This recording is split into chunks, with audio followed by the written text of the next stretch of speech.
Whitney Van. Great to have you with us for this week's edition of Weekends with Whitney. Coming up in today's show, I'm worried about making a difference for each of you. meet the woman putting a fresh face on politics and a new face on sobriety.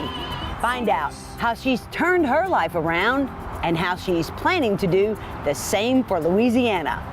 I don't know about you, but I care about people. I care about the state of Louisiana. Plus, a fun way to wrap your paws around our four-legged friends in need.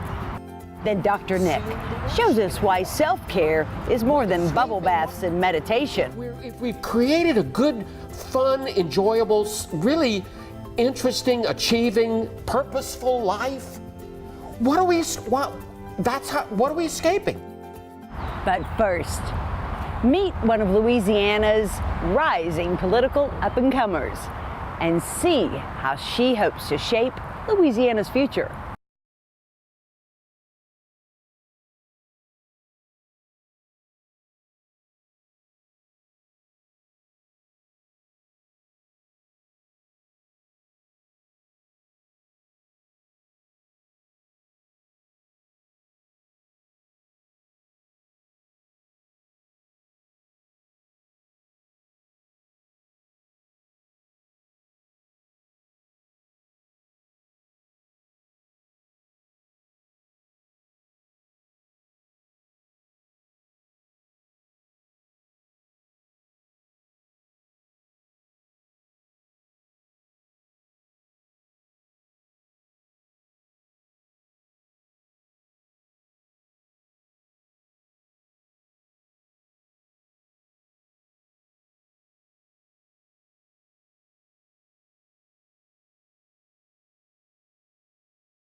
is changing the face of addiction. It's not about me. It's about if we can help another human being. It's important. Yeah. And I'm finding courage in that. Supporters want that kind of courage at the Capitol. Beverly Thompson is about making an impact in this world. And when she talked about her own persistent life, her own goals in life, the way she worked in her life to change her life, I believe she can change the lives of people in Louisiana. I am so honored that you are here to join me, and I can't wait. Let's get to work.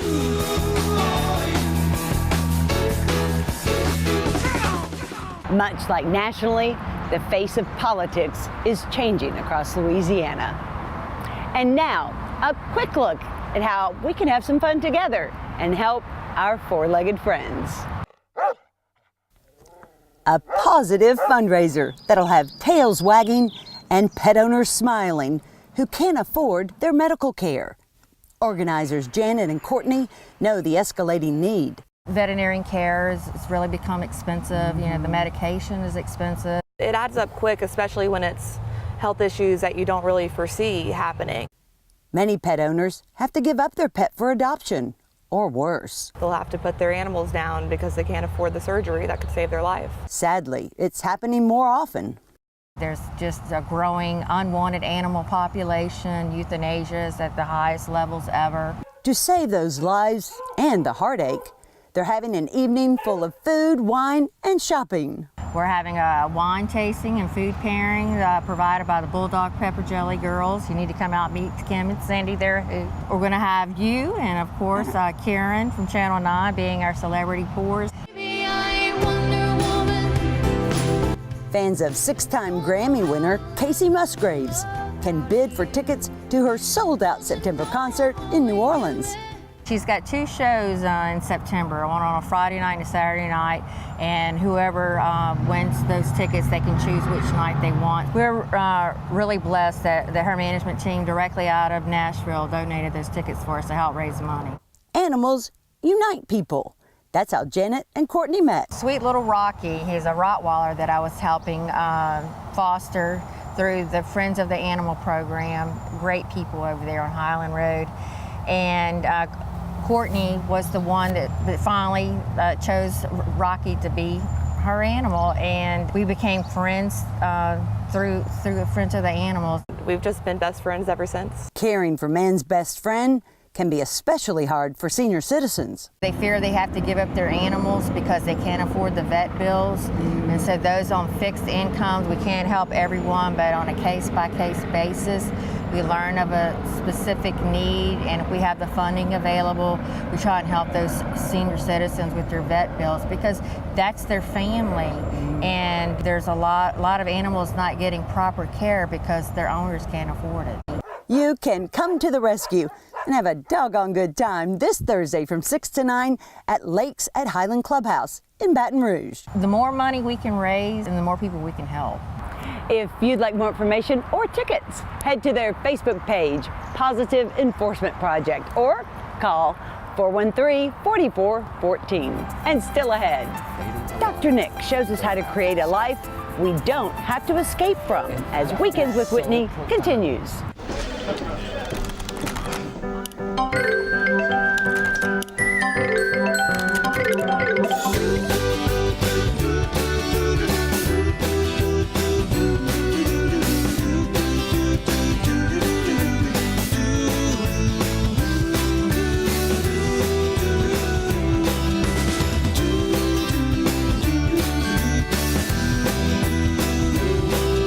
Break out of the routine.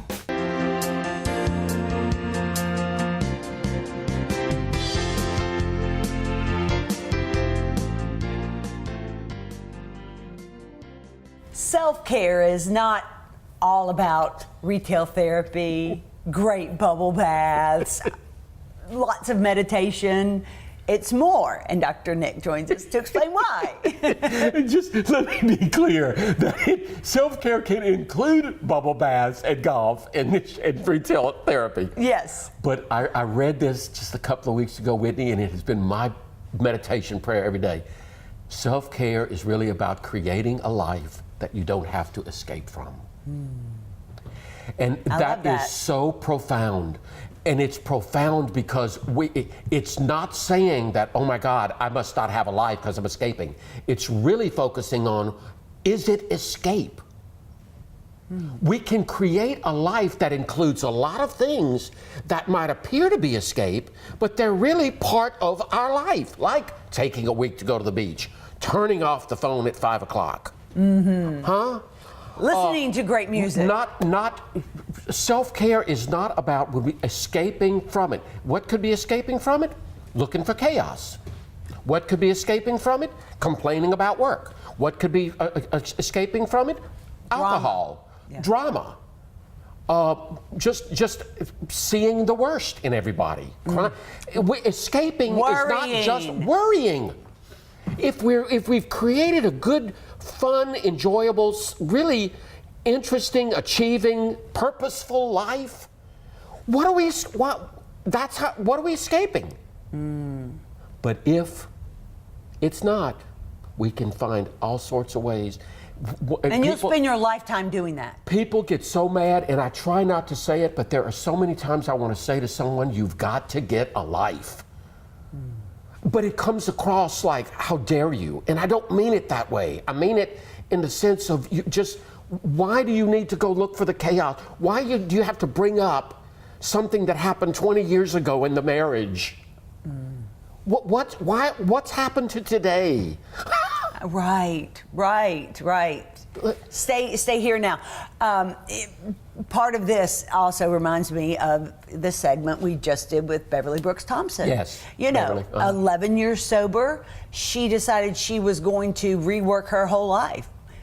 Went back, got her PhD, was raising her kids as a single mom, was making it, then found her fabulous husband, is now running for state senate. But she really talked about how she had to take charge, and she was escaping from her life through alcohol. And I think that's a powerful message. And how powerful do you think it is that, A, she shares that, and that other people hear it and realize their own vulnerabilities or struggles, or that she can do it, I can do it? The key word is vulnerability, that you just said, She's vulnerable. And vulnerable is always risky. But it's also extremely, extremely powerful in making connections. How many people are struggling with alcohol or with some form of addiction? Certainly. And it's the shame that can sometimes feed the addiction. When we start recreating, which is just another way of, she's recreated her life, and she's doing it without shame, without secrecy. She's saying, this is what I did, and I could do it again. Right. Yeah, I was shocked when she said she still goes to AA meetings every week, and I'm like, but 11 years, girl, you got this. She's like, you're always one drink away. One drink away.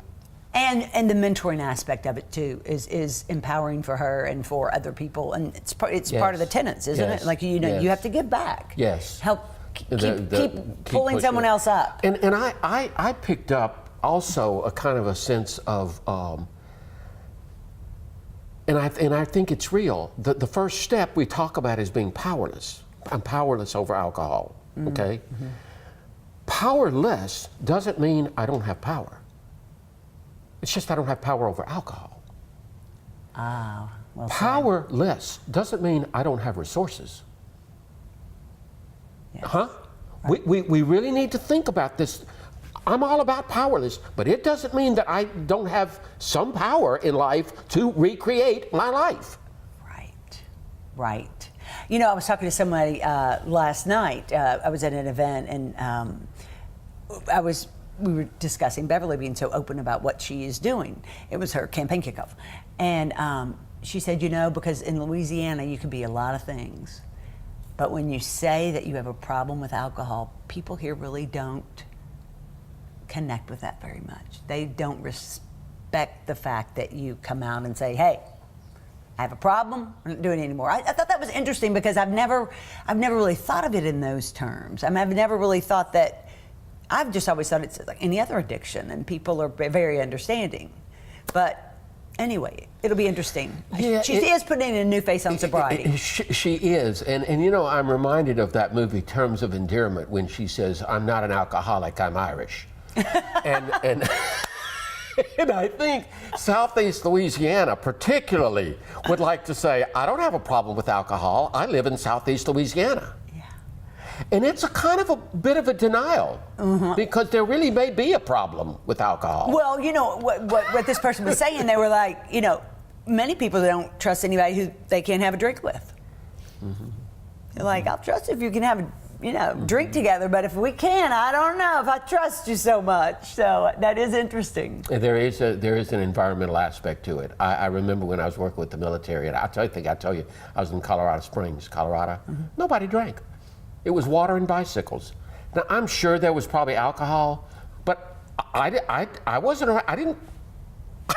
Yes, and you came back. Not to, and I got into the exercise. I got into exercise. I was doing. I was nutritious. I lost 50 pounds. Came back to Southeast Louisiana. That's not fair. I could have maintained it. That's where. You know, I tried to motivate you. I'm like, come on, Nikki, you can do it. You look too good to turn back, baby. And you still look good, but you're buff, baby. Yeah, those are the good old days. But I found myself just holding her in just higher respect. That's the power of vulnerability, of just naming it and not being ashamed of it and say, I am a recovering alcoholic or I'm a recovering drug addict. And I work sometimes with people who say, oh, I lost 5 years of my life because I was on drugs and I dropped out of college. And sometimes I really want to say, well, but did you enjoy the 4 years?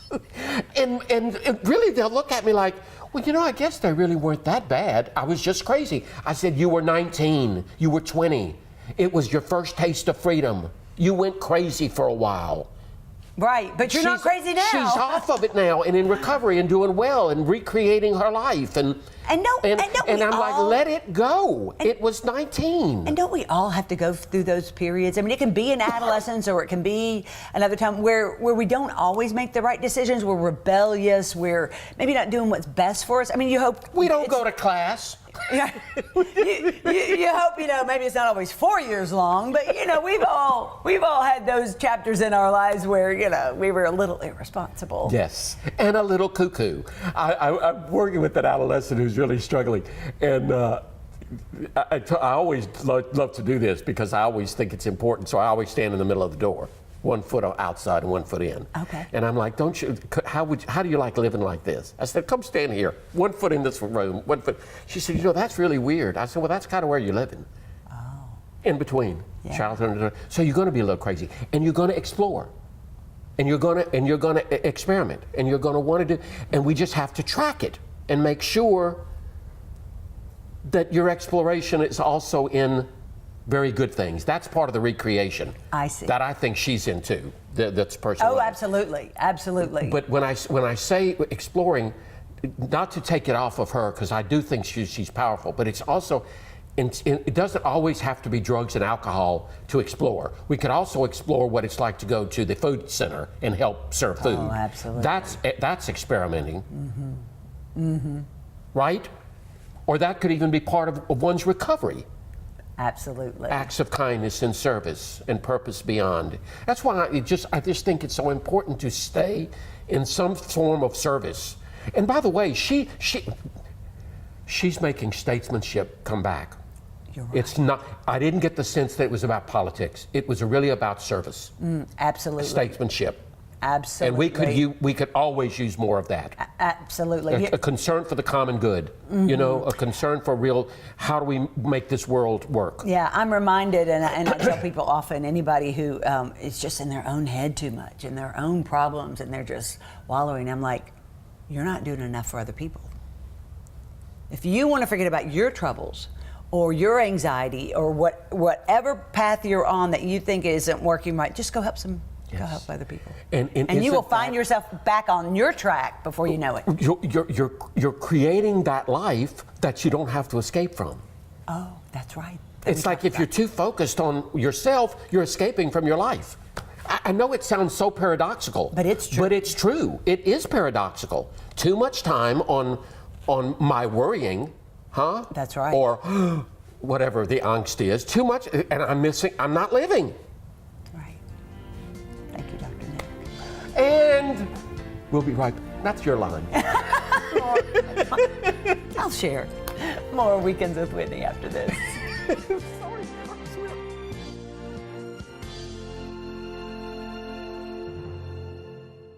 Atlas Foundation Repair, fixing your foundation problems for more than 30 years while preserving and protecting your trees. Thanks for sharing your time with us here on Weekends with Whitney. We hope to see you back here again next week. But until then, we leave you with this.